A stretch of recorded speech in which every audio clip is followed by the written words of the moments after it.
slows down, scattered clouds, smell of spring outside, open road, you sitting close, let's go somewhere far away. Alright, so we're going to go over how we climb the mast, and this has been the safest way that I've seen to climb the mast. And so I'm going to go over some of the equipment that we use. And this was taught to us by Brian in Waterford Harbor, and they're somewhere down in Key West right now. And we're getting ready to hopefully leave at least Hampton, Virginia. We're not sure what we're going to do, but we haven't put a video out because we're trying to get ready to leave. And so we've been working on all kinds of stuff, getting ready to leave. This is our harness, and this is a climbing harness. This one in particular was sold as a called Mast Pro, and it was sold as a mast climbing harness, but it's really just a climbing harness. And to put it on, and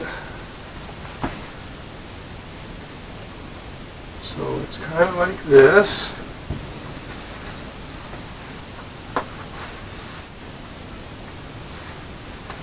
This is how you get the harness on you. And you got to tighten everything up. You want it not too tight, but relatively snug. In this case, I'm just tightening the waist part, and that should be enough. I have gained a ton of weight since we've been here, so we're going to work on losing all that as we get out of here.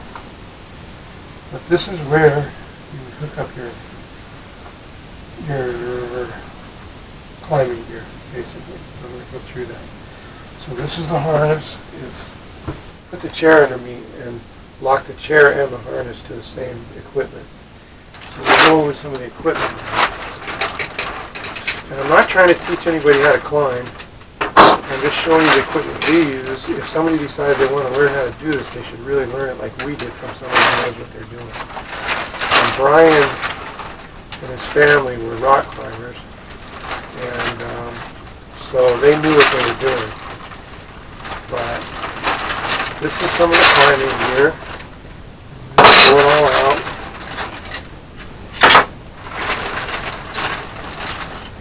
These are the things that we use.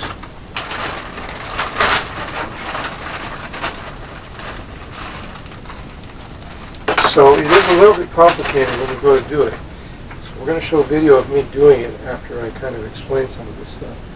But this is one of the most important things. This is a descender for a, what do they call these things? I will show it to you. So we have locking carabiners on here, and this guy attaches to your halyard. So you're going to see in the video that the halyard is not, I'm not being lifted by the halyard. In other words, I'm not having somebody get on a winch and lift me up the mast. I'm actually climbing. So this gets attached to you, like so. And then it has the rope, the halyard of the rope that you're climbing has to be put through this. And so there's a illustration on here that shows kind of how you do it. But the trick is to put it on you and then test it real quick and make sure it's working the way you need it to. But this allows you to climb, and it's a very safe method. This is called a gree-gree, and these are used by most climbers. They're very safe. They're very reliable. So all this will attach to me, and just imagine that the line is going through this. This is what helps you to release the pressure on the line to allow you to descend. But while you're going up, you're going to have the line coming up through, and you're going to be pulling as you're stepping on a foot line, which is this guy. We've got two different ones that we use, and you can even use 2 feet. I kind of prefer with 1 foot. Getting started with 1 foot allows you to have 1 foot on the ground while you're putting pressure on this one. 2 feet, you got to kind of hang there and slowly get the rhythm of the climb. This attaches to the hand ascender. And this is one of the hand ascenders. So this would actually attach to this. This would attach to this hand ascender. This is attached to the halyard. So as this goes up, you're going to kick down with pressure to lift up the rest of it. You'll see it in the climbing video. And so then that, you get kind of a rhythm going to slowly climb. You use this hand ascender to help you come up a little bit, and you pull up on the other line, and that pulls the harness up. So you're kind of inching your way up there. You're moving at it probably about maybe 1.5 feet, 2 feet at a time. The great thing is because the line is not being hoisted by the winch, the line just sits static, and so your line is not being stressed through the winch and up through the up through the equipment that's up in the mast. So it's not being stressed by that. It's just sitting there, and you're just climbing it. And I can use a safety line. I can use one of our. We put up a new halyard. So I can use that new halyard with another hand ascender, have that attached to me, and I can be drawing this one up with me as I go, so that I've got a safety line. I've got all that connected to me at this point, and I can easily, if something were to happen with the halyard that I was climbing, I can easily switch over to the other halyard that we've done. You can switch everything over to the other halyard, but you'd be hanging there safely by this hand ascender. And so this helps me to create a safety line and some backup. And you'll see it in the video, I think. Carlos shot some video of me climbing one of the last couple times I climbed. So anyway, this is all the equipment. We've got the gree-gree. I've got one hand ascender for the main climbing, and then a second hand ascender is backup line. These run about $40 to $60 or more. I go in the middle ground to get one of these things. And then we've got this pulley. This pulley helps to make it so that when you are climbing, you pull down on the line to raise the harness up. And so this little pulley helps a lot.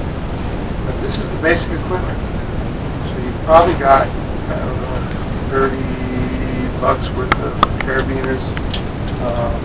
I use locking ones on the gree-gree and my safety line. So those have locking carabiners on them, so that we're locked to it real good. These are the locking ones. Tighten those down to make sure that they're not going to come undone. These ones are not necessarily locking the same way. They are locking, but they're a little bit less work to get them undone. So these I use for everything else.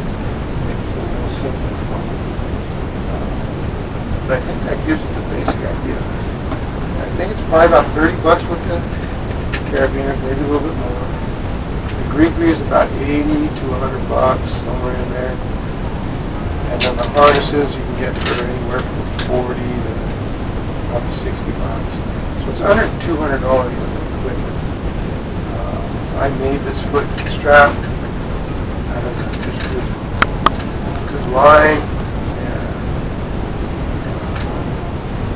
and so we made that foot strap. That was pretty simple, and I like this one.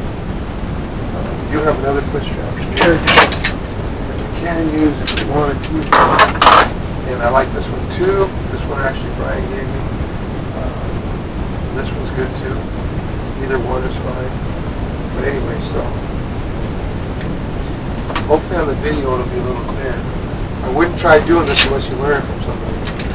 It's just We know when we were in Waterford Harbor, there was an older guy climbing a mast a few piers down from us. One day, I went out and I heard all this commotion, and a guy had fallen.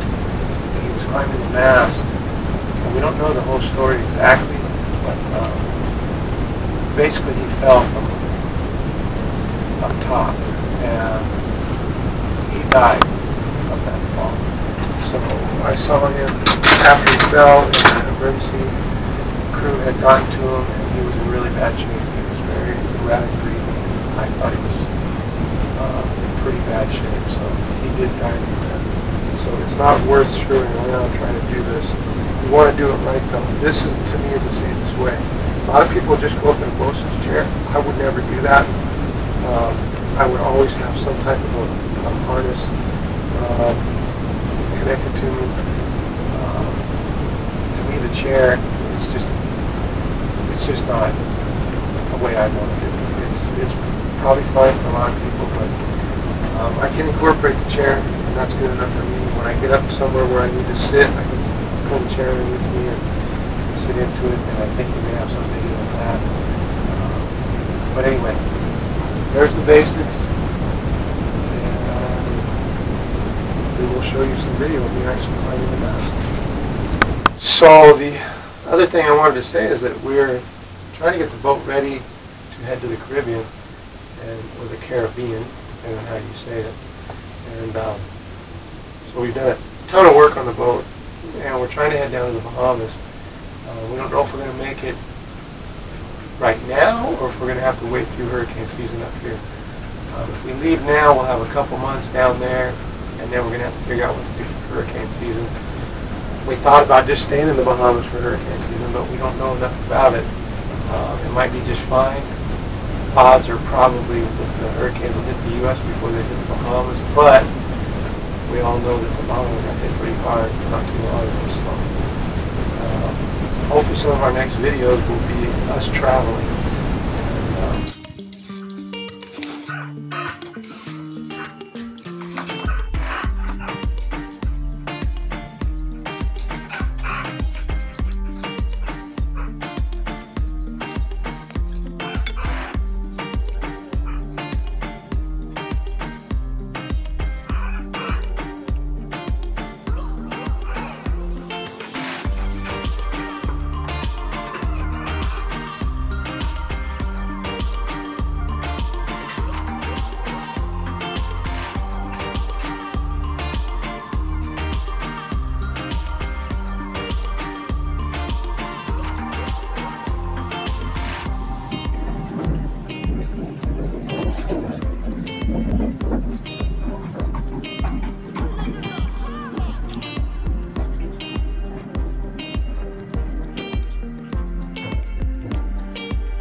Yeah.